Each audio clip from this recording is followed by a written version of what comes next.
Is this thing on? Welcome back to Big Mouth, and fancy seeing you here, and you are very welcome, my friends, and especially my enemies. Come in, sit down, no touching. I don't do the touching. And welcome to Friday's edition of the dceu Daily. Yes, hello, welcome back to Big Mouth. You can keep this and any other conversation I ignite going over on my Twitter at Movies TV Mad, my Vero at Big Mouth 1, and the extension of this channel with bite-sized videos throughout the day is my Instagram, Big Mouth. I nearly forgot what it was. So welcome to Friday's edition of the dceu Daily, where we're talking about movie blogger toxicity. Yes, the toxic movie bloggers. And first of all, we're going to listen to about 30 seconds of this interview with Henry Cavill, and just listen to this. But there are always going to be a small yet vocal group of people there can kind of just be toxic. I understand what you're saying, but when it comes to fans, it is a fan's right to have whatever opinion they want to have.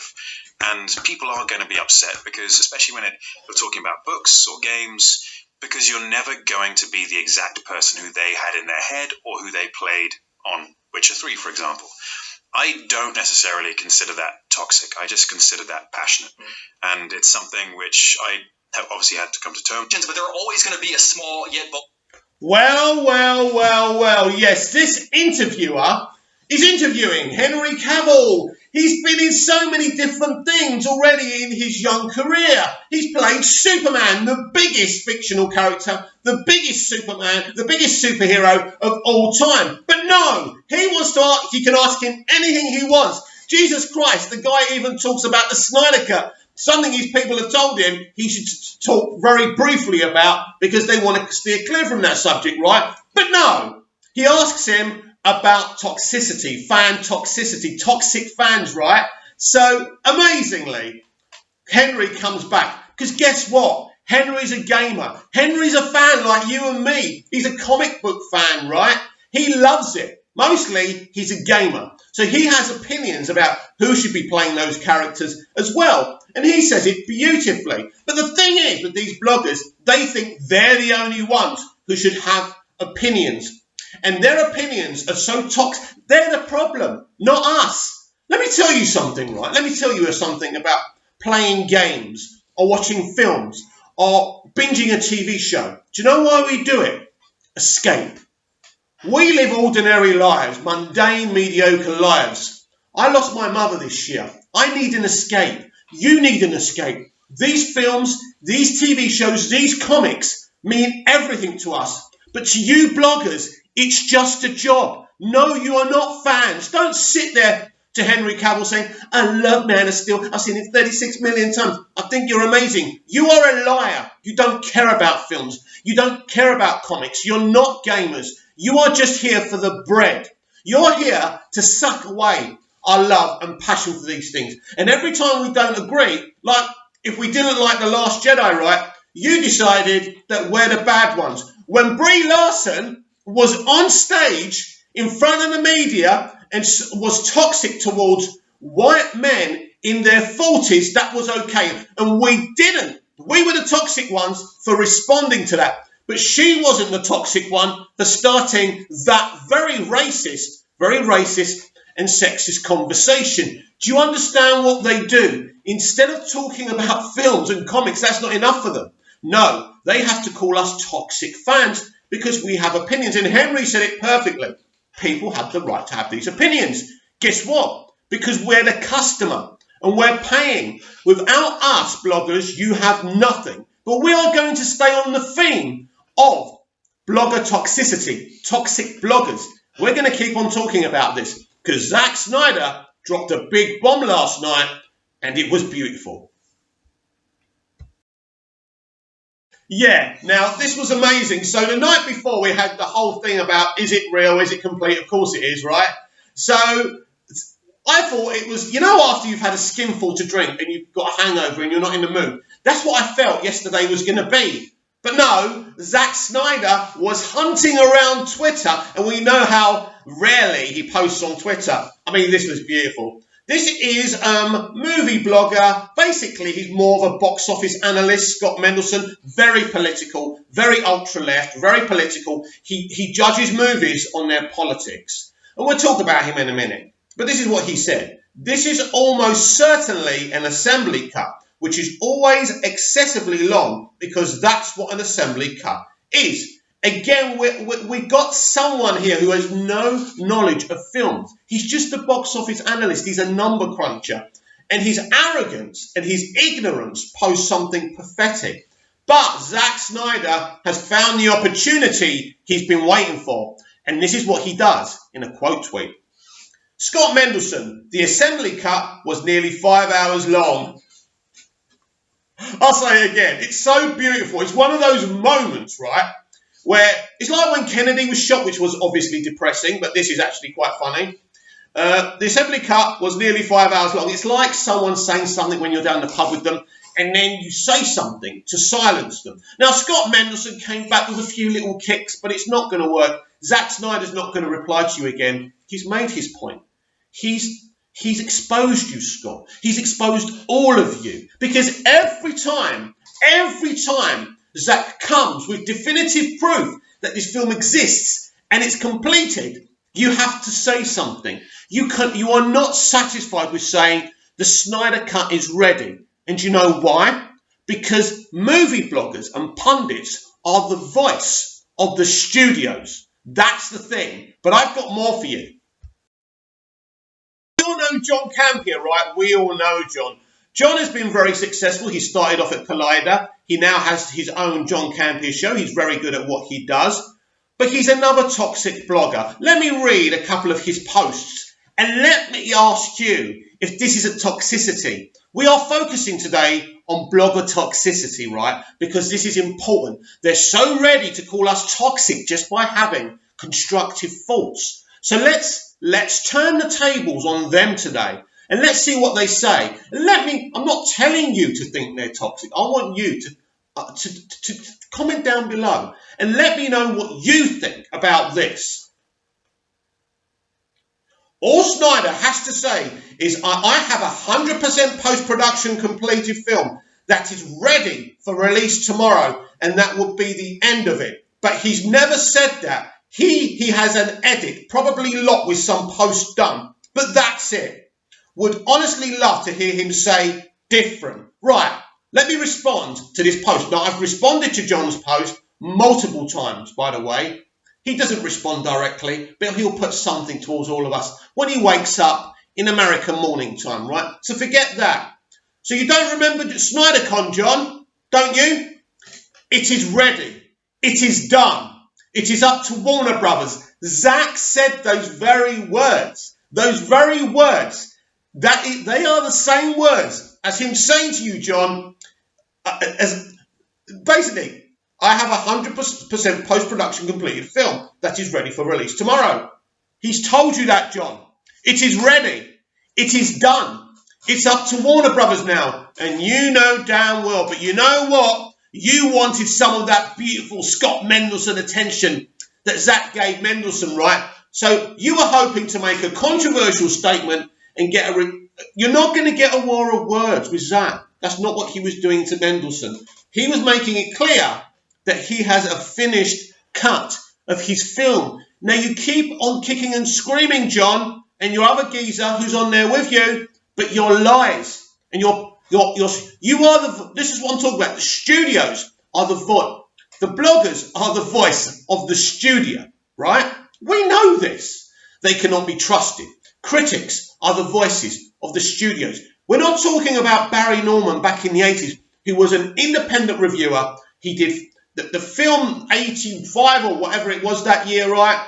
He was a trusted critic. Now, I didn't always agree with Barry, but I respected him as a passionate movie fan, and his knowledge of acting and where a camera goes and what a scene should be was absolutely second to none. But these people know nothing about the industry. Oh, they say they've been involved in it. They failed. They attempted. These are bitter, failed people who tried to be involved in the industry and were so talentless and mundane and mediocre, they were booted out. What was it Patrick Swayze says in Ghost when Demi Moore's character Molly is upset about a review from a critic from the New York Times or something.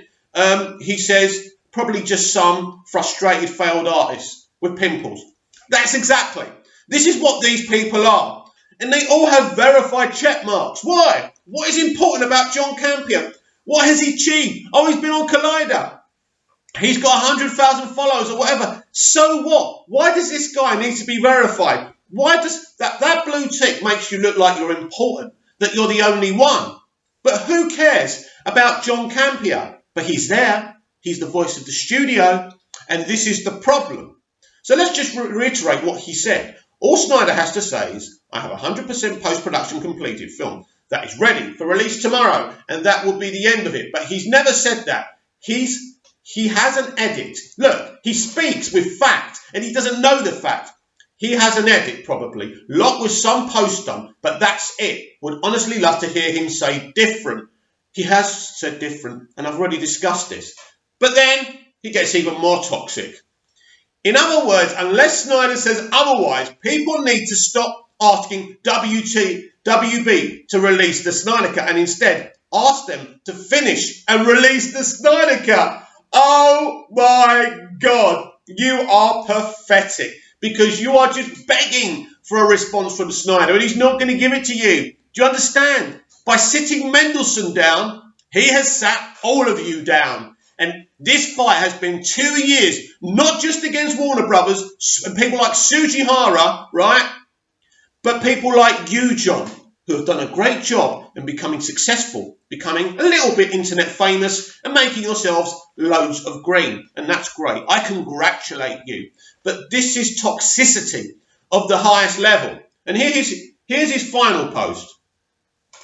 Since we're speaking of Zack Snyder, let me take this opportunity to remind you all for the 1,000th time, 100,000th time, that Man of Steel is the most underrated film in the history of the comic book genre. You may now continue with your day. Well, thank you, John, for permission, because you have 100,000 subscribers, that you're giving me permission to bloody well breathe, mate. Thank you. You're so kind. And you people watching this video, you have permission to go about your day. But after this video finished, by the way, because I think I'm superior to everyone, I don't care how successful this channel becomes. I will never feel that way. I am just a simple geek and a nerd. I love movies. I love superhero movies. I like all types of movies. I love TV shows. Smallville, Alias, Lost, 24, Prison Break. It goes on. And I get on those vessels to take me away from the harshness of the real world. And that's why I'm here talking to you all. That's the whole point. Why I created this channel. This person is just another con man. He knows nothing. He has an opinion, and that's great. That's brilliant. But these posts I've read out are so toxic. And they are so toxic. And what's worse, they are the mouthpiece, as I say, of the studios. And the reason I'm doing this video today and putting a light on this is that they will keep on saying that fans are toxic, that they say toxic things. But tell me, what is toxic about saying I felt underwhelmed by The Last Jedi? What's toxic about saying Justice League was a betrayal of Zack Snyder and what he went through personally and what his wife went through, who is his partner, not just in life, but in business too? What's wrong with standing by that creative who's done nothing but give his fans and the people who watch his films love and respect? And when he makes something, he gives you something beautiful. He's not just making some candy-coated piece of crap, then standing on the premiere and saying, yeah, it's brilliant, and if you don't like it, you're toxic. He's not that kind of person. Do you realise the level of toxicity that Zack Snyder's had labelled at him? And not just by ordinary mainstream movie fans, by you, John, by you, Scott Mendelsohn, and the rest of you. But isn't it interesting? Isn't this interesting? John Campea, I'll try and find it actually, did this big defence of J.J. Abrams the other day. I'm going to find it because this is a stark contrast to what he said about the Snyder Cut. This is fun, isn't it? This is fun to shine the light on these bloggers, boys and girls, because Look what they've done to us. It's a war. This shouldn't be this way. We should be looking up to movie bloggers and critics. We should be saying, do you know what? I respect your opinion, like I used to do to Barry Norman as a kid. But these are just con men and women. And it's so political now. Everything they say is so political. But anyway, let's get back to John Campea. So those reports that a test screening of Rise of Skywalker was a disaster and people walked out surprised, it's 100% BS. Abrams just confirmed no audience has seen it. Of course, I've shown it at a friends and family screening, but we've never done like a test screening. Right, now, J.J. Abrams could very well be telling the truth. I believe all those reports are bullshit as well. I believe this is just bullshit from the fandom menace. I agree, John, but guess what? You or I don't have any evidence. In fact, we lack the same evidence here as you and I, John, lack with any opinion of the Snyder Cut. I believe Zack. I believe Zack because I don't believe a creative would lie about something like this. It would be done. But you show no faith in Zack Snyder, but you're willing to accept this merely on J.J. Abrams' word.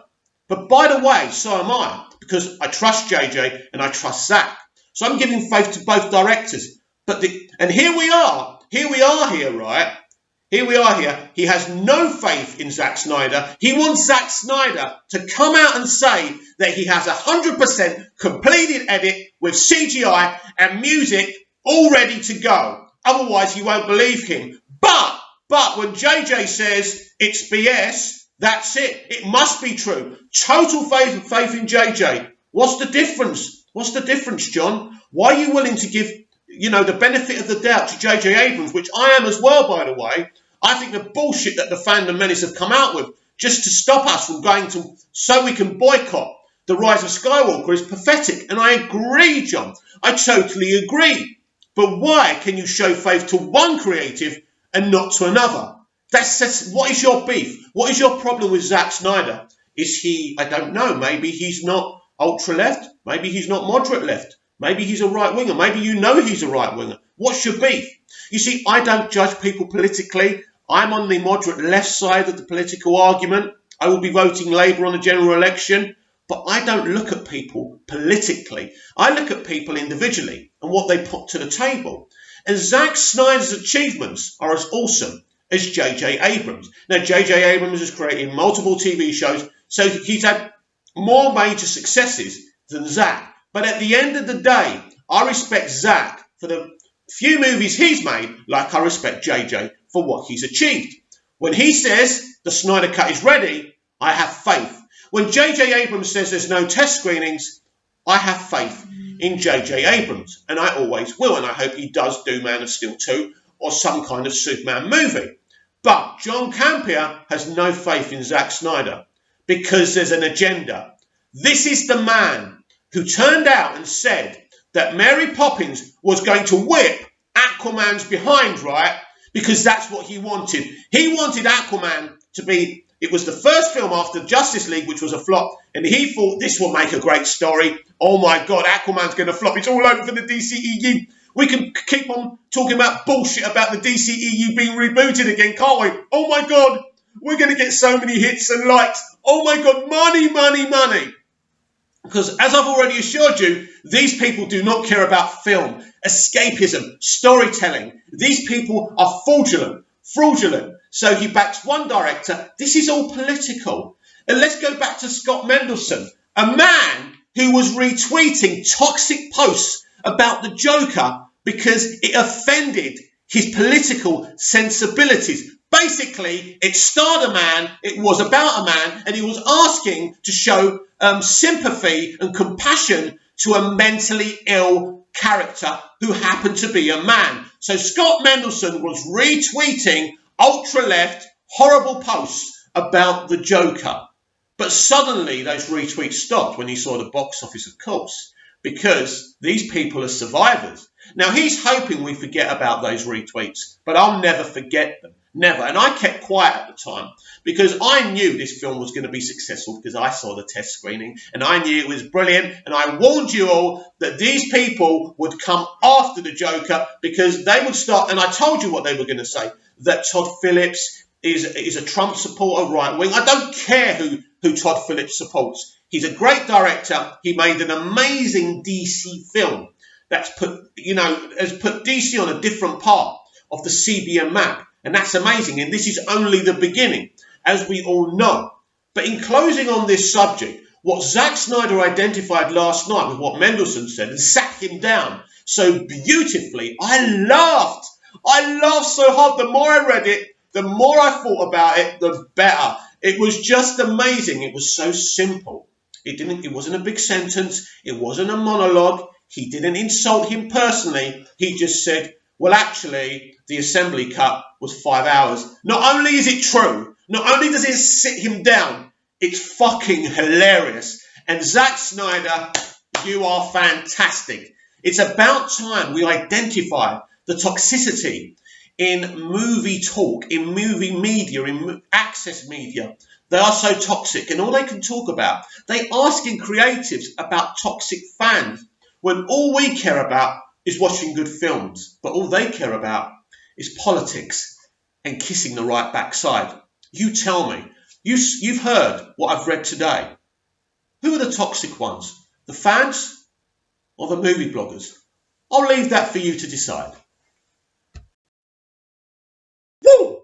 After all that negative energy I've exposed now, I feel so much happier. So here's some dceu chat, because we know already the Brazilian Fan Expo has kicked off. And it kicked off yesterday with Birds of Prey. I always forget this title. Birds of Prey and the emancipation of one Harley Quinn. I got it out eventually, right? So Humberto Gonzalez from The Wrap has got a brilliant article here because he went. So let's read what he has to say. And I've got a few new posters to show you, but they didn't actually show us a new trailer. Very interesting. I don't know if we'll get one by the end of the expo. Who knows? But anyway, Birds of Prey Black Mask revealed while Harley Quinn breaks things and up with Joker in new footage. So basically they showed the people at the expo some footage which we haven't seen online yet. So that's interesting. I'd love any of you who were at the expo. I'll tell you what, if you were at the expo, you can either comment down below here or you can inbox me on my Twitter at Movies TV Mad. And I want to know everything they said and any information, and tell me what you thought of the scenes of the film they showed you. That would be awesome. I will name drop you on my video when I spill all the information you've given me. Thank you very much. Anyway, after skipping San Diego Comic-Con entirely back in July, Warner Brothers brought its upcoming slate of DC comic films to Comic-Con Experience Brazil 2019, starting Thursday night with a panel focused on Birds of Prey and the fantabulous emancipation of one Harley Quinn. And along with the appearances by stars Margot Robbie, Rosie Perez, Mary Elizabeth Winstead, Journey Smollett-Bell, and Ella J. Basco, plus director Kathy Yan. The packed auditorium was treated to exclusive new footage, including the film's opening scene, wow, and a new trailer featuring the first ever look at the film's villain in his costume. Now, as far as I know, we have not. This is not available online. Again, let me know. DM me on my Twitter at Movies TV Mad if there is a trailer to be found, because if there is, I feel really, really bad that I haven't seen it and we're not talking about it anyway. So basically everyone at the expo got their first look at Ewan McGregor's Black Mask, which is awesome. In the opening scene, Harley Quinn, Robbie, explains her current relationship status. She recently kicked the Joker to the curb, while she goes on to burn a lot of bridges in service of reinventing herself in Gotham City. It's a narration, so this is what she says. We broke up.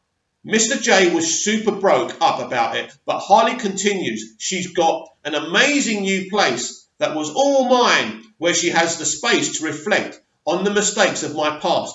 But this freed her up to become a new me, she says. And soon enough, I was back on my feet, ready to make new friends. So that sounds pretty cool. And have you noticed this is very similar to the narrative of the new Harley Quinn animated series, which I reviewed on here the other day. So I'm really looking forward to this film. While Harley talks up her fresh start, we see her trademark pet, hyenas, as well as a scene in which the roller skates then knocks people down. This is the time for Gotham to meet the new Harley Quinn. She continues as we see her steal an 18-wheeler and crash it into Ace Chemicals. Wow! AKA the planet that gave her the Joker. The bleached white skin and crazy hair. Naturally, the plant blows up.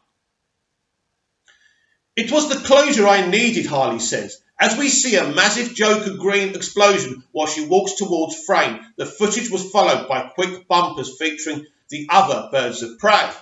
And I think this is the takeaway as well. Again, she's front and centre, and they're basically the guest stars in their own movie. But this is a Harley Quinn vehicle. And you know what? I'm not as bummed out about it as some are, because I love Margot Robbie as Harley Quinn. It's going to be awesome. They're going to be there. Just enjoy yourselves. The new trailer began in a similar vein, with Harley Quinn narrating the quick history lesson that she and the Joker broke up. That's followed by footage of villain Roman Sionis' Ewan McGregor as we see him putting on the mask for his black mask persona.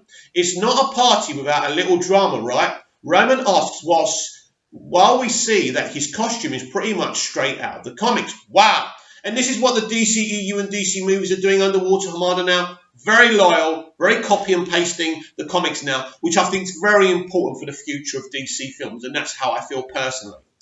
This is followed by an appearance by Huntress Winstead, a little more black mask, and it closes with Harley's voice over declaring, "Meet the new Harley Quinn." Cool stuff, but unfortunately for those of you not currently in Brazil, the footage is exclusive to the CCXP for now, though the new trailer will be released to the public in early 2020. Listen, it's a bit frustrating we can't see it, but, you know, people have gone there. They've gone to see it. That bloody phone, I put it back in here the other day and it had to ring. Let's let my dad ring that up. Anyway, so basically there's no footage for us to see yet. As I say, when you come out of the Fan Expo, when you get back to America or the UK, because there's people who go from all over the world, I want you to DM me at Movies TV Mad on Twitter. Give me all the dirt. Tell me everything. And so I can tell everyone here. We can have a good little chat. And I'll name drop you as well. Thank you very much. During the panel discussion, the stars and their director talked the film up and detailed some of how it came together, some highlights. Robbie explained that she wanted to see more female ensembles on screen. Nothing wrong with that. And she first pitched the project while Suicide Squad was filming. Wow. So actually, this is interesting because this is obviously the first Suicide Squad because there wasn't new leadership then. So that's interesting. So she was always going to get this movie. That's very interesting to me. Smollett Bell revealed that, like the character's comic counterpart, her version of Dinah Lance, Black Canary, will have full-on superpowers. Wow! Though whether or not Dinah will be able to fly along with her signature sonic scream remains to be seen. Perez noted that her character, Rainey Montoya, is smarter than most of the men she works with. Oh, God. Just going to have to ignore it. And a hardcore who doesn't take any BS. Busco, meanwhile, described her character, Cassandra Cain, as a street girl, sneaky, a bit of a potty mouth, and the one who brings everyone together.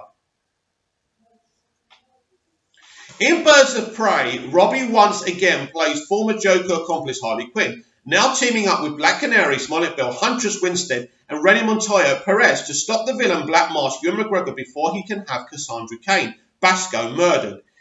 It hits theatres February the 7th, so I think that's all the article. Yes, thank you, Umberto, for that, because no one else really seems to be talking about it. And I think with all this stuff going on with Campia, all this stuff going on with Mendelsohn, and with Zack pretty much showing the casing of where the film's in as well, it's released the Snyder Cut all the way. No, I said this yesterday, very, very dangerous. Now, this is trending. Don't get me wrong, this is trending okay, but I bet you release the Snyder Cut is trending higher. This is very, very dangerous for Warner Brothers. They shouldn't have let this get this far. They should have already announced the Snyder Cut, get it out the way before the hype. Because as I say, the biggest film that they really want to be successful next year is Wonder Woman 1984. And on Sunday, that's got to trend. But who knows what Zack Snyder's got planned? And they can't announce the Snyder Cut while they're trying to promote 2 films for next year. It just isn't good business. They're going to have to wait to think on this next week. And I don't know what's going to happen. But I will say this. I'm very excited for Sunday. I'm very excited for the Wonder Woman 1984 panel. I love the first film, one of my best CBMs of all time, and I'm looking forward to you guys seeing the trailer and me experiencing it to see if these are scenes from the cut I've seen or if this is a total different take. And if it is different, that means maybe they are rewriting the Snyderverse. And of course, that's going to make some of us upset. Some of us won't really care. But it's going to be very interesting what version of the film they're going to show off this Sunday. So bring it on. As promised, I've got some posters here that they launched at the Brazil Fan Expo of Birds of Prey, the emancipation of one Harley Quinn. So this, right, she looks amazing here. This is Cassandra Cain, so I'm really excited to see this potty mouth character. So I'm excited for that. Then you've got Huntress. Again, she looks absolutely dangerous, badass. I hate that term, by the way, but I used it because I've always wanted to say it. She looks amazing, by the way. Huntress. Black Canary. Now, this is really, really interesting because we're seeing their civilian clothes mainly. We're not seeing their costumes. But apparently in this trailer, Umberto did say that, you know, that it's all very comic book accurate. So I'm so excited for this film, but not as excited as I am for Wonder Woman 1984. And I think that goes for all the DC fandom, if I'm honest.